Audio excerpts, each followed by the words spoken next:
شامل کیا گیا ہے۔ مشاہیر شعراء اردو کی سوانح عمری سے متعلق آب حیات میں نمایاں معلومات کے ماخذ کا ذکر آزاد نے کیا ہے، جس میں تذکرہ نقاط الشعراء، مخزن نقاط، تذکرہ شعراء، گلشن ہند، گلشن بیخار، تذکرہ ہند، چمنستان شعراء، طبقات الشعراء وغیرہ کے حوالے مذکور ہیں۔ البتہ ان پر ایسے اعتراض بھی ہوئے ہیں کہ انہوں نے ان تمام تذکروں کا نام محض لکھ دیا ہے، معلومات کہیں اور سے اخذ کی ہیں یا ذاتی طور پر قلم بند کی ہیں، کیونکہ بعض محققین نے ان کے بیانات کا تقابل کرنے کے بعد دونوں میں متضاد معلومات، دونوں میں ان کو الگ الگ معلومات ملی، یعنی کہ متضاد جو معلومات ہیں ہونے کی بات کہی ہے۔ ایک ہی شعرا دو جگہ پر دو الگ الگ شعراء کے نام سے درج کرنا ہو، یا پھر معلومات درج کرتے ہوئے اصل ماخذ کا ذکر کرنا آب حیات پر اعتراض کے اسباب فراہم کرتے ہیں۔ مولانا آزاد پر آب حیات سے متعلق کئی اور اعتراضات کیے گئے ہیں۔ مثلاً یہ اعتراض کیا گیا ہے کہ انہوں نے آب حیات میں ان مشہور شعراء کو ہی جگہ دی ہے جو ان کی اپنی نظر میں مستند ٹھہرتے ہیں، دکنی شعراء کو تو شامل تک نہیں کیا، اور دلی اور لکھنؤ کے کئی اہم شعراء کا ذکر ٹالنے کی حد تک سرسری طور پر حاشیہ کیا ہے۔ مومن خاں مومن جیسے شاعر کے بھی آب حیات میں جگہ نہیں ملی، جس کی بنا پر مولانا آزاد پر سنی مذہب سے کڑواہٹ کا الزام بھی لگایا گیا۔ حالانکہ دوسرے ایڈیشن میں مومن کو شامل کیا گیا اور نہ کرنے کی وجوہات بھی بیان کی گئی ہیں۔ آب حیات میں ہندو شعراء کو بالکل ہی نظر انداز کیا گیا ہے اور اس ضمن میں صرف پنڈت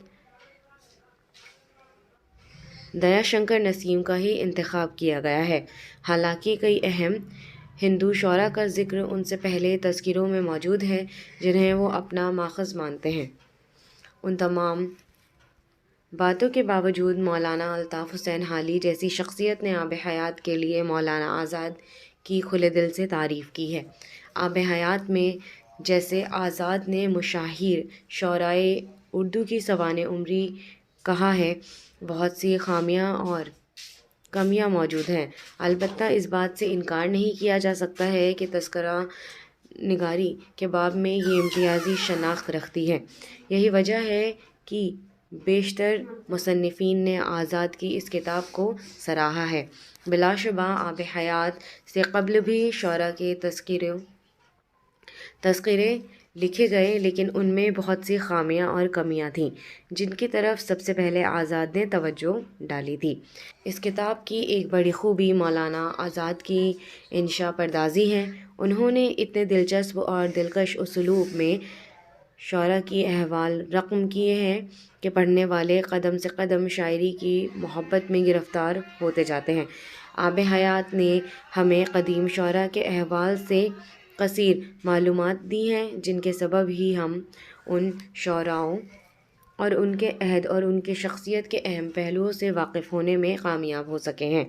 آب حیات میں شعراء کے کلام پر جتنی جامع بحث ملتی ہے، اس سے اس کتاب کا تنقیدی پہلو آشکار ہو کر سامنے آتا ہے۔ انہوں نے شعراء کے کلام کی خصوصیات اور ان کا مرتبہ یقینی کرنے کے لیے جس طرح کے نکات پیش کیے ہیں، اس کی مثال ان سے پہلے کے تذکرہ نگاروں کے یہاں نہیں ملتی ہے۔ اس کتاب میں تنقید کے نمونے جا بجا بکھرے ہوئے مل جائیں گے، جس کے اثرات اردو کے بہت سے تنقید نگاروں اور ادیبوں کے یہاں مل سکتے ہیں۔ تنقید نگاری کے باب میں اس کتاب کو اولین نمونے کے طور پر پڑھا جاتا ہے۔ یہی تذکرہ نگاری کے باب میں آب حیات کی اشاعت کے بعد بہت سے تذکرہ نگاروں نے آزاد کے طرز کو اپنانے کی کوشش کی ہے۔ مولانا محمد حسین آزاد نے تذکرہ نگاری کے باب میں ایک نئے طرز اور اسلوب کی بنیاد ڈالی ہے۔ کئی کمیوں اور خامیوں کے بعد بھی اس کتاب میں بہت سی اچھی اور اہم باتیں سامنے آئی ہیں۔ شعراء کی مختلف ادواروں میں تقسیم ہوں یا پھر ان کے حالات و قوائف اور شاعری خصوصیات کا قدر تفصیلی ذکر کرنا ان سے قبل لکھے گئے تذکیروں میں نہیں ملتا۔ اسے آب حیات کی قابل قدر کامیابی کہا جا سکتا ہے اور اسی سے اس کتاب کی تاریخی حیثیت بھی مسلم ہوتی ہے۔ آزاد کی انشا پردازی اور اسلوب بیانی یعنی کہ بیان بھی اس کتاب کی خصوصیت میں شامل ہے۔ ساتھ ہی ساتھ تنقید کے اولین رنگ دکھانے کے لیے بھی اس کتاب کی خوبی اور تعریف بیان کی جاتی رہی ہے۔ تو امید کرتے ہیں کہ آپ کو یہ جو ویڈیو ہے وہ پسند آئی ہوگی، تو پلیز لائک اینڈ سبسکرائب ضرور کریں۔ بہت بہت شکریہ۔